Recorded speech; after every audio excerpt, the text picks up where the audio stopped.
कागल तालुक्यातील लिंगनूर दुमालामधील जिल्हा परिषद शाळेतील शिक्षण व्यवस्थेतील सावळा गोंधळ समोर आला आहे। संकल्प मधुकर मोरबाळे या विद्यार्थ्याची एकाच वेळी अंगणवाडी आणि पहिलीच्या वर्गात प्रवेशाची नोंद करण्यात आली। विशेष म्हणजे संकल्प वर्षभर अंगणवाडीतच उपस्थित असताना शाळेच्या नोंदीत मात्र तो पहिलीच्या वर्गात हजर असल्याचं दाखवण्यात आलंय। त्याला शालेय गणवेश, शालेय साहित्य दिल्याच्या नोंदी झाल्या, प्रगती पुस्तक तयार करण्यात आलं आणि पहिलीचा निकालही लावण्यात आला। आता पहिलीत एकही दिवस न गेलेला हा विद्यार्थी थेट दुसरीमध्ये दाखल झालाय। शिक्षण व्यवस्थेतील या सावळ्या गोंधळामुळे विद्यार्थ्यांचं शैक्षणिक नुकसान झाल्याचा आरोप पालकांनी केला असून संकल्पला पुन्हा पहिलीच्या वर्गात बसवण्याची मागणी केली आहे। लिंगनूर दुमालामधील मधुकर मोरबाळे यांनी आपला मुलगा संकल्प याला गेल्या शैक्षणिक वर्षात अंगणवाडीत पाठवलं। अंगणवाडीतील त्याच्या उपस्थितीची नोंदही उपलब्ध आहे। मात्र याच काळात संकल्पचा प्रवेश लिंगनूर दुमाला विद्यामंदिरमध्ये पहिलीच्या वर्गात करण्यात आला। संकल्प प्रत्यक्षात एकही दिवस पहिलीच्या वर्गात गेला नाही, मात्र शाळेच्या हजेरी पत्रकात त्याची उपस्थिती दाखवण्यात आली। एवढंच नाही तर त्याला 2 गणवेश आणि शालेय साहित्य दिल्याची नोंदही करण्यात आली।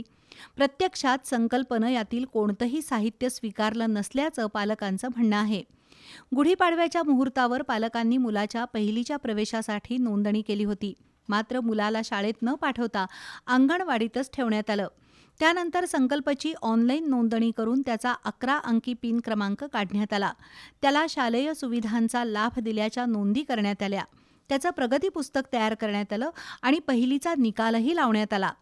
आता पहिलीच्या वर्गात प्रत्यक्ष एकही दिवस न गेलेला संकल्प दुसरीच्या वर्गात दाखल झाल्याचं पालकांच्या निदर्शनास आलं।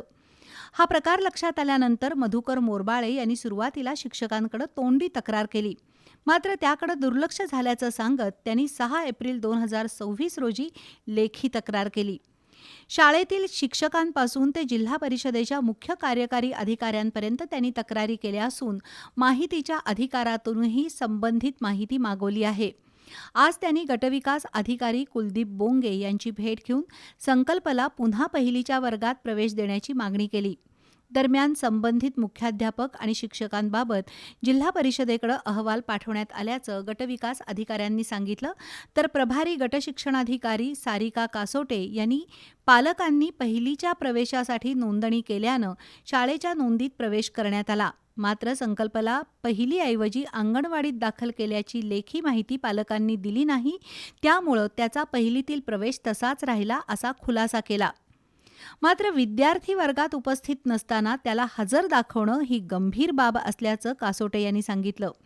एकीकडे जिल्हा परिषदेच्या शाळांमधील घटती पटसंख्या, बंद पडणाऱ्या शाळा आणि विद्यार्थ्यांच्या शिक्षणाचा प्रश्न गंभीर बनलाय। अशा परिस्थितीत विद्यार्थ्यांची संख्या आणि उपस्थिती कागदोपत्री वाढवण्यासाठी नोंदींचा असा गैरप्रकार होत असेल तर त्याचा सर्वाधिक फटका सामान्य विद्यार्थ्यांनाच बसणार आहे। संकल्प मोरबाळे प्रकरणामुळे शाळेतील उपस्थिती, शैक्षणिक नोंदी, विद्यार्थ्यांना दिल्या जाणाऱ्या सुविधांची अंमलबजावणी आणि शिक्षण व्यवस्थेच्या पारदर्शकतेवरच प्रश्नचिन्ह निर्माण झाले। त्यामुळे या प्रकरणातील दोषींवर कारवाई करण्याबरोबरच संकल्पचं शैक्षणिक नुकसान भरून काढण्यासाठी प्रशासन काय निर्णय घेतंय याकडे पालकांचं आणि शिक्षण क्षेत्राचं लक्ष लागलंय।